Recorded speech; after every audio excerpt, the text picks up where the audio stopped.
காத்திருந்த தருணம்.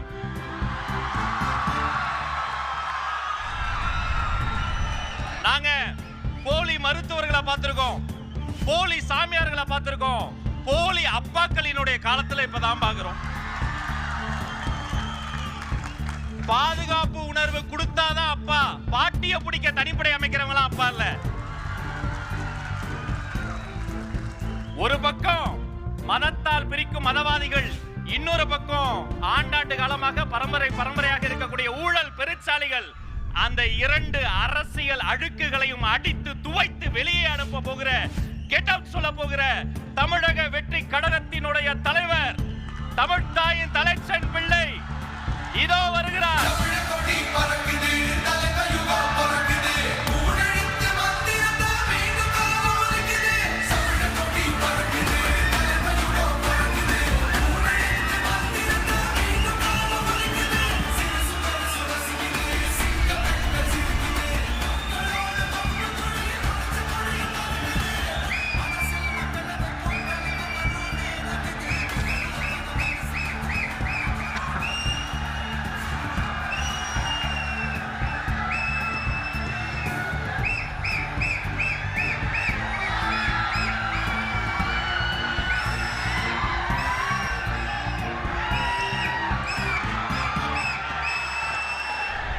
My friend,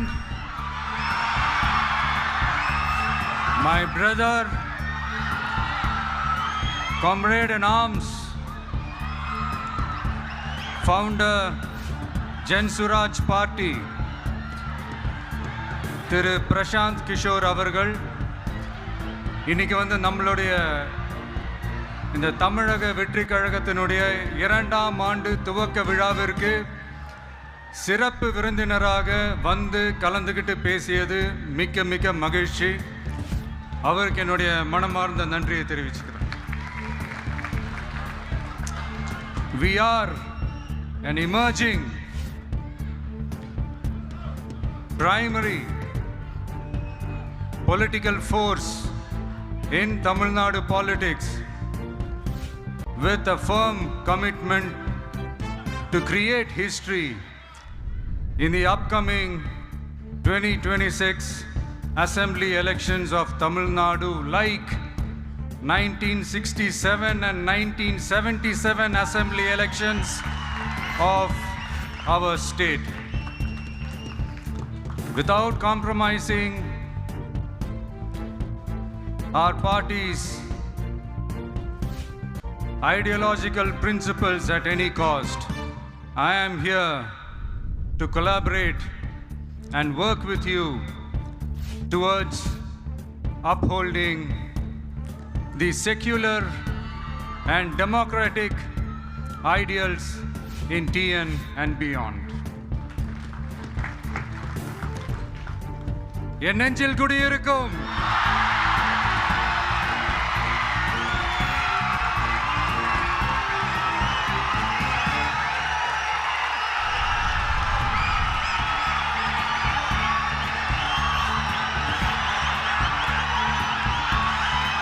என்னுடைய தோழர்கள், தோழிகள்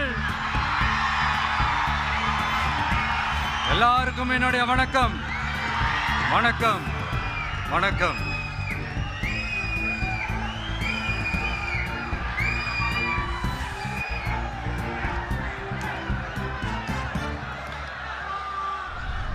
இந்த அரசியல்னாலே வேற லெவல் தான்ல.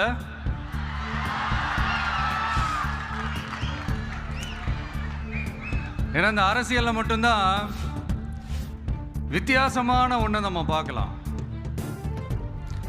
யார் யாரை எப்போ எதிர்ப்பாங்கன்னே நமக்கு தெரியாது. யார் யாரை எப்போ ஆதரிப்பாங்கன்னே நமக்கு தெரியாது. அதை கணிக்கவே முடியாது. அதனால தான் இந்த அரசியலில் மட்டும் முன்னாடிலாம் சொல்லி நம்ம கேள்விப்பட்டிருப்போம், நிரந்தர நண்பனும் நிரந்தர எதிரியும் இல்லைன்னு சொல்லுவாங்க. அரசியலுக்கு யார் வேணாலும் வரலாம், அது வந்து ஒரு ஜனநாயக உரிமைன்னு சொல்லுவாங்க. ஆனால் மக்களுக்கு ரொம்ப ரொம்ப பிடிச்சி போன ஒருத்தன் அரசியலுக்கு வரான்னா அதை கண்டிப்பாக நல்லவங்க எல்லாம் வரவேற்பாங்க. ஆனால் ஒரு சில இந்த அதிகார இல்லை அது வேணாம், ஒரு சில பேருக்கு மட்டும் கொஞ்சம் எரிச்சல் வரத்தானே செய்யும். அது இருக்கும் தானே. என்னடா இவன் திடீர்னு ஒருத்தன் என்ட்ரி கொடுத்துட்டானே, இது வரைக்கும் நாம சொன்ன பொய்யெல்லாம் நம்பிக்கிட்டு மக்கள் நமக்கு ஓட்டு போட்டுக்கிட்டு இருந்தாங்களே, ஆனா இப்ப இவன் சொல்றதெல்லாம் பார்த்தா மக்கள் மனசுக்கு ரொம்ப நெருக்கமா வேற இருக்குது. அதுவே நமக்கு ஒரு பெரிய நெருக்கடியாகவும் இருக்குது. இவனை என்ன பண்ணலாம், என்ன செய்யலாம், எப்படி இவனை இது பண்ணலாம், க்ளோஸ் பண்ணலாம்.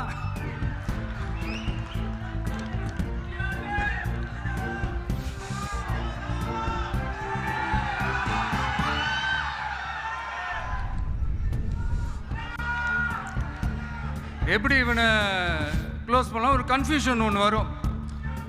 அந்த கன்ஃபியூஷன்ல கத்துறதா கதறதா என்ன பண்றதுன்னு தெரியாம வர்றவன் போறவெல்லாம் கட்சி ஆரம்பிக்கிறான்னு சொல்லி இப்படி அது பேச ஆரம்பிப்பாங்க. இப்போ நம்ம ஆட்சியில் இருக்கிறவங்க நமக்கு எதிராக பேசுறாங்க இல்லையா, அந்த மாதிரி. இப்படிப்பட்ட ஒரு அரசியல் காலத்தில் கொஞ்சம் கூட ஒரு பயம் இல்லாமல், ஒரு பதட்டம் இல்லாமல், வர்ற எதிர்ப்புகள் எல்லாத்தையும் சும்மா லெஃப்ட் ஹேண்டில் டீல் பண்ணிக்கிட்டு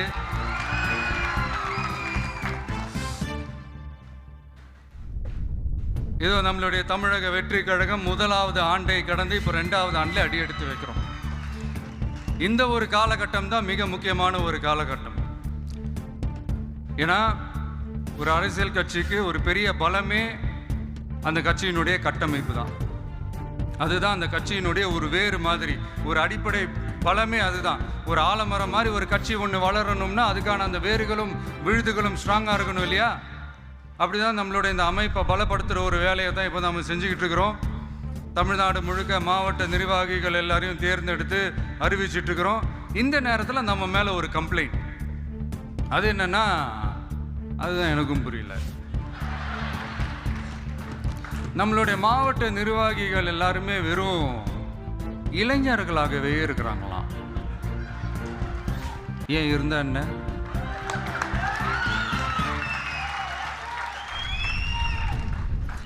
அறிஞர் அண்ணா அவர்கள் கட்சி ஆரம்பிச்சப்பா ஒரு பின்னாடி நின்னதும், புரட்சி தலைவர் எம்ஜிஆர் அவர்கள் கட்சி ஆரம்பிச்சப்பா ஒரு பின்னாடி நின்னதும் வெறும் இளைஞர்கள் தான். அந்த இளைஞர்களால தான் 1967லயும் 1977லயும் அந்த 2 தேர்தலையுமே ஒரு மிகப்பெரிய ஒரு வெற்றி கிடைச்சது. வரலாறு, அதுதான் வரலாறு. இப்போ அதே மாதிரி நம்ம மேல இன்னொரு கம்ப்ளைண்ட், அது என்னன்னா, நம்மளுடைய கட்சி நிர்வாகிகள் எல்லாருமே சாதாரண குடும்பத்திலிருந்து வந்தவங்களாம். அதே தான் இங்கேயும் கேட்குறேன், ஏன் வரக்கூடாதா?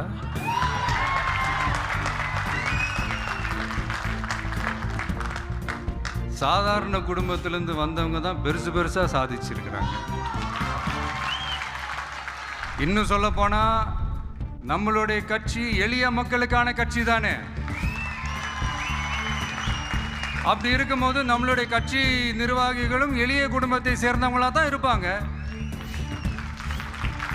நம்மளுடைய கட்சி ஒன்றும் பண்ணையார்களுக்கான கட்சி கிடையாதுல்ல.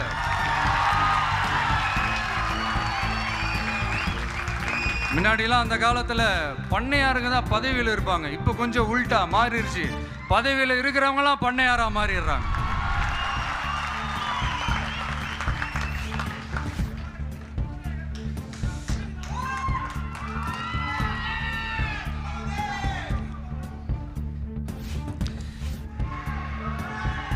மக்களுடைய நலனை பற்றியோ, நாட்டோட நலனை பற்றியோ, வளர்ச்சிகளை பற்றியோ எதை பற்றியும் கவலைப்படாமல் பணம் பணம் பணம், எந்தெந்த வழிகளில் எந்தெந்த ரூட்லலாம் இப்படிப்பட்ட இந்த மைண்ட் செட் உள்ள இந்த பண்ணையார்களை அரசியலை விட்டே அகற்றுவதுதான் நம்மளுடைய முதல் வேலை.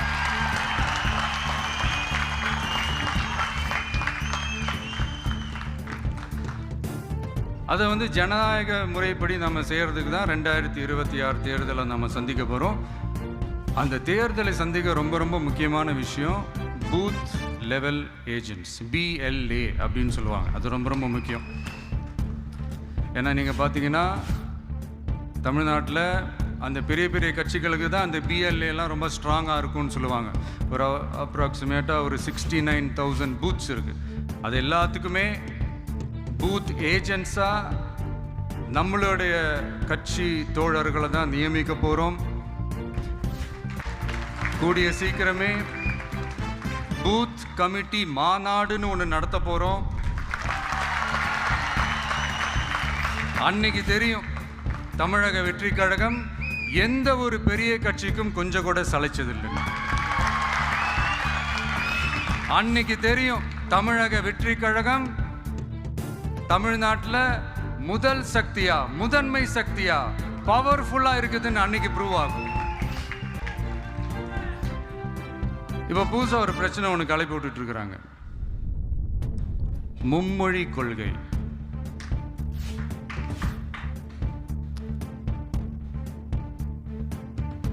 அதாவது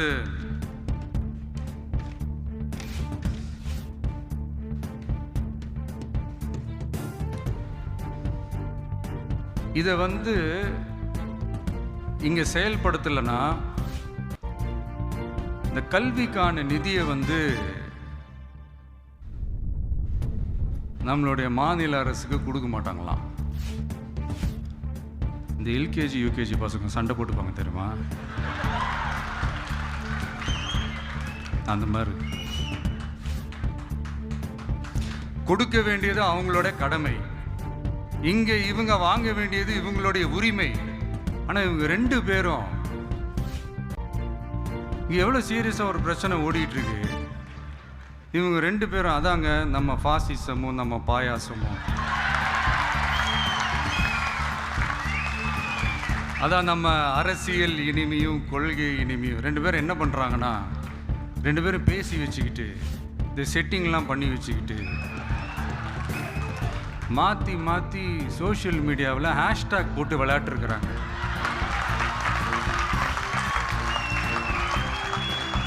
இங்கே என்ன நடந்துக்கிட்டு இருக்கு, அதாவது இவங்க ரெண்டு பேரும் அடிச்சுக்கிற மாதிரி அடிச்சுப்பாங்களாம். அதை நாங்கள் நம்பணுமா, மக்கள் நம்பணுமா? What bro, it's very wrong bro.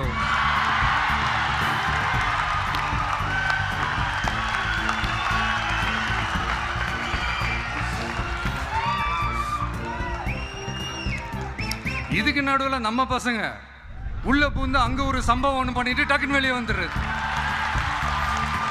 TVK for TN அப்படின்னு சொல்லி.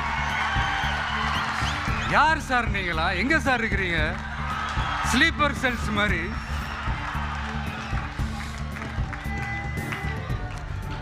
அதனால இதெல்லாம் மக்களுக்கு நாம சொல்லி புரிய வைக்க வேண்டிய அவசியமே கிடையாது. அவங்களுக்கே தெரியுதெல்லாம் எவ்வளவு பெரிய ஒரு ஏமாத்து வேலைன்னு. நம்ம ஊர் சுயமரியாதை ஊர். நாம் எல்லாரையும் மதிப்போம், ஆனால் சுயமரியாதையை மட்டும் யாருக்காகவும் எதுக்காகவும் விட்டு கொடுக்க மாட்டோம். நாம் எல்லா மொழிகளையும் மதிப்போம், அதில் மாற்றுக்கிறதே கிடையாது. தனிப்பட்ட முறையில் யார் வேணாலும் எந்த ஸ்கூலில் வேணாலும் படிக்கலாங்க. உனக்கு எந்த மொழி வேணுமோ, எப்போ கற்றுக்கணுமோ, உனக்கு எப்போ தோணுதோ கற்றுக்கலாம். அதெல்லாம் அவங்கவுங்களுடைய தனிப்பட்ட ஒரு உரிமை. ஆனால் கூட்டாட்சி தத்துவத்தை மீறி மாநில தன்னாட்சி உரிமைக்கு எதிராக ஒரு மாநில அரசின் மொழி கொள்கையை, கல்வி கொள்கையை கேள்விக்குறியாக்கி வேறு ஒரு மொழியை வலுக்கட்டாயமாக திணிச்சா, அதுவும் அரசியல் ரீதியாக திணிச்சா எப்படி ப்ரோ?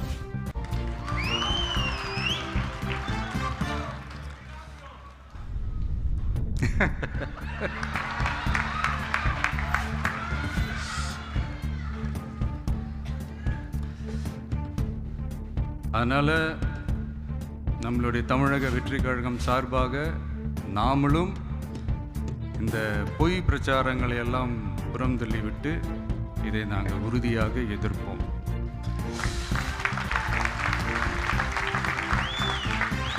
கான்ஃபிடென்ட்டாக இருங்க, நல்லதே நடக்கும், வெற்றி நிச்சயம். மீண்டும் சந்திக்கும் வரை நன்றி.